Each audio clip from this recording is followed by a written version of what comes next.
اعوذ باللہ من الشیطان الرجیم بسم اللہ الرحمن الرحیم السلام علیکم ورحمۃ اللہ وبرکاتہ۔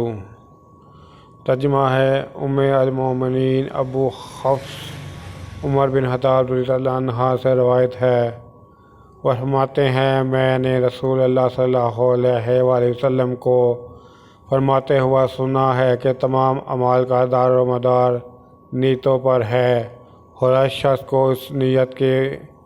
اس کی نیت کے مطابق ہی بدلہ ملے گا۔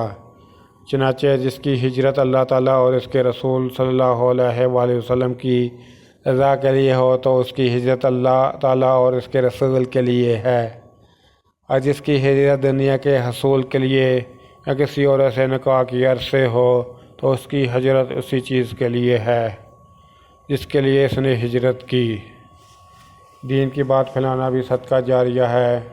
میرے یوٹیوب چینل جاسم نوکی کو سبسکرائب کریں، اپنے دوستوں سے سبسکرائب کرائیں تاکہ میری حوصلہ افزائی ہو سکے اور میں زیادہ سے زیادہ ویڈیو اپلوڈ کر سکوں۔ اس کے علاوہ ویڈیو کے ڈسکرپشن میں درود پاک صلی اللہ علیہ وآلہ وسلم لکھا ہے، اس کو کم از کم ایک دفعہ ضرور پڑھ لیں۔ السلام علیکم ورحمۃ اللہ وبرکاتہ۔